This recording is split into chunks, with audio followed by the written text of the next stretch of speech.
Sejarah Perang Badar, kemenangan pertama umat Islam melawan kebatilan.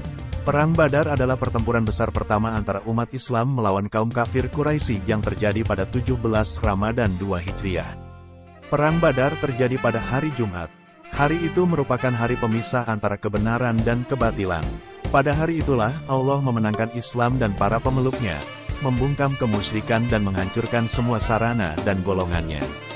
Badar adalah nama sebuah tempat yang terletak di antara Mekah dan Madinah, terkenal dengan sumurnya. Nama tempat, kampung, ini dikaitkan dengan nama seorang lelaki yang mula-mula menggali sumur tersebut. Nama lelaki yang dimaksud adalah Badar ibnu Narain. As-Syabi mengatakan bahwa Badar adalah nama sebuah sumur milik seorang lelaki yang dikenal dengan sebutan Badar. Perang Badar juga disebut sebagai peristiwa besar karena merupakan awal perhelatan senjata dalam kapasitas besar yang dilakukan antara pembela Islam dan musuh Islam. Saking hebatnya peristiwa ini, Allah namakan hari terjadinya peristiwa tersebut dengan Yaum Al-Furqan, hari pembeda, karena pada waktu itu, Allah hendak membedakan antara yang hak dengan yang batil. Di saat itulah Allah mengangkat derajat kebenaran dengan jumlah kekuatan yang terbatas dan merendahkan kebatilan meskipun jumlah kekuatannya 3 kali lipat. Dalam peristiwa ini keimanan kaum muslimin betul-betul diuji. Dengan akidah yang kokoh tersebut merupakan modal untuk meraih kemenangan. Sehingga Allah menurunkan pertolongan yang besar bagi kaum muslimin dan memenangkan mereka di atas musuh-musuh Islam. Padahal saat itu bilangan pasukan kaum muslim sedikit, mereka hanya terdiri atas 313 orang, 2 orang di antara mereka berkuda dan 70 orang berunta, sedangkan yang lainnya adalah pasukan jalan kaki. Mereka tidak memiliki semua senjata dan perlengkapan yang diperlukan. Pasukan musuh pada hari itu terdiri atas kurang lebih antara 900 sampai 1000 personel. Semuanya memakai baju besi, bertopi baja disertai dengan senjata lengkap dan kuda-kuda yang terlatih dengan semua perhiasan yang berlebih-lebihan. Kemudian Allah memenangkan Rasul-Nya dan menampakkan wahyu serta bala tentara yang diturunkannya, dan membuat wajah Nabi serta bala tentaranya putih berseri. Allah membuat setan serta bala tentaranya terhina. Karena itulah Allah SWT berfirman seraya menyebutkan anugerahnya kepada hamba-hambanya yang mukmin dan bala tentaranya yang bertakwa. Sungguh Allah telah menolong kamu dalam peperangan Badar, padahal kamu adalah, ketika itu, orang-orang yang lemah. Karena itu bertakwalah kepada Allah, supaya kamu mensyukurinya. Qs. Surat Ali Imran, 123. Yang dimaksud dengan Atzilah ialah jumlah pasukan kaum muslim sedikit. Allah sengaja berbuat demikian kepada kalian agar kalian mengetahui bahwa kemenangan itu hanyalah dari sisi Allah, bukan karena banyaknya pasukan dan persenjataan. Karena itu, dalam ayat yang lain disebut melalui firman-Nya. Dalam ayat lain diterangkan, Allah berfirman, "Ingatlah, ketika kamu mengatakan kepada orang-orang mukmin, apakah tidak cukup bagi kalian Allah membantu kalian dengan 3.000 malaikat yang diturunkan?" Dalam Perang Badar, pasukan kecil kaum muslim yang berjumlah 313 orang bertempur menghadapi pasukan Quraisy dari Mekah yang berjumlah 1000 orang. Ibnu Abu Hatim mengatakan, kaum muslim mendengar berita menjelang Perang Badar, bahwa Qurs Ibnu Jarir memberikan bantuan kepada pasukan kaum musyrik. Hal tersebut membuat pasukan kaum muslim merasa berat.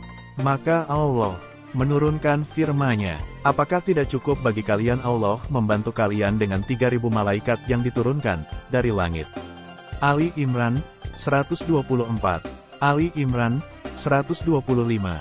Ar-Rabi Ibnu Anas mengatakan bahwa Allah membantu pasukan kaum muslim dengan 1000 malaikat, kemudian bantuan menjadi 3000 malaikat, lalu ditambah lagi menjadi 5000 malaikat. Kedatangan ribuan malaikat lainnya menyusul mereka yang 1000 itu secara berturut-turut. Peristiwa tersebut terjadi dalam Perang Badar, seperti yang dikenal bahwa para malaikat ikut perang hanya dalam peperangan Badar. Said Ibnu Abu Arubah mengatakan bahwa pasukan kaum muslim mendapat bala bantuan 5000 malaikat dalam Perang Badar. Abu Ishaq As-Subai meriwayatkan dari Harisa Ibnu Mudarrib, dari Ali Ibnu Abu Talib yang telah mengatakan bahwa tanda malaikat dalam Perang Badar ialah memakai kain bulu berwarna putih, dan tanda yang lainnya terdapat pada ubun-ubun kuda mereka. Demikian menurut riwayat Ibnu Abu Hatim. Abu Hurairah mengatakan mereka, malaikat, memakai tanda bulu berwarna merah. Menurut Mujahid, makna firman-Nya, yang memakai tanda. Ali Imran, 125, yakni rambut kuda mereka dibuang, dan diberi tanda pada ekornya dengan kain bulu, juga pada ubun-ubun kuda mereka.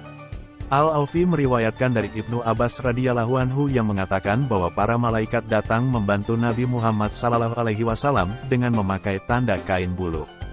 Maka Nabi Muhammad SAW dan para sahabatnya mengenakan tanda pula pada diri mereka dan kuda-kuda mereka seperti tanda yang dipakai oleh para malaikat. Firman Allah Subhanahu wa Ta'ala, artinya, dan Allah tidak menjadikan pemberian bala bantuan itu, melainkan sebagai kabar gembira bagi kemenanganmu, dan agar tenteram hatimu karenanya. Dan kemenanganmu itu hanyalah dari Allah yang Maha Perkasa lagi Maha Bijaksana. Qs. Ali Imran 126.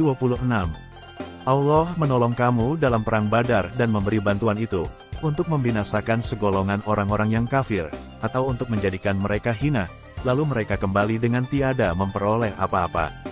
Yakni tiadalah Allah menurunkan para malaikat dan memberitahukan kepada kalian akan turunnya mereka kecuali sebagai berita gembira buat kalian, untuk menyenangkan serta menenangkan hati kalian. Pemicu Perang Badar. Penyebab peperangan ini ialah ketika umat Islam meninggalkan harta bendanya di Makkah ke Madinah karena kekejaman kaum kafir di sana. Kemudian kaum kafir Makkah menjara dikit demi sedikit harta muslimin itu yang kemudian hendak dijual ke negeri Syam. Kala itu, Rasulullah SAW mendapat laporan bahwa kafilah dagang Quraisy pimpinan Abu Sufyan bin Harb sebanyak 40 orang pulang berniaga dari negeri Syam menuju kota Makkah. Maka 313 tentara Islam mencegat kafilah itu sebelum sampai Makkah di dekat sebuah sumur milik Badar. Mengetahui hal ini Abu Sufyan minta bantuan dari Makkah sebanyak 950 tentara. Peperangan diawali adu tanding perorangan, yaitu Ali bin Abi Thalib, Hamzah bin Abdul Muthalib dan Ubaidah bin Harits dari pihak Islam, melawan Walid bin Utbah, Syaibah bin Robiyah dan Utbah bin Robiyah dari pihak Quraisy. Akhirnya 3 jagoan Quraisy itu terbunuh. Berkobarlah peperangan dan dimenangi pihak Islam. 70 orang terbunuh dari pihak musuh termasuk Abu Jal bin Hisham dan tertawan 70 orang termasuk sepupu Rasulullah SAW, Uqail bin Abi Thalib. Sedangkan dari pihak Islam gugur 14 orang termasuk Ubaidah bin Harits. Adapun tawanan perang dibagi menjadi 2 kelompok, bagi yang kaya harus menebus dengan uang lalu dibebaskan. Tawanan yang tidak mampu harus mengajar membaca dan menulis kepada anak-anak muslim masing-masing 10 anak. Wallahu a'lam bishawab. Sumber, Tafsir Ibnu Katsir.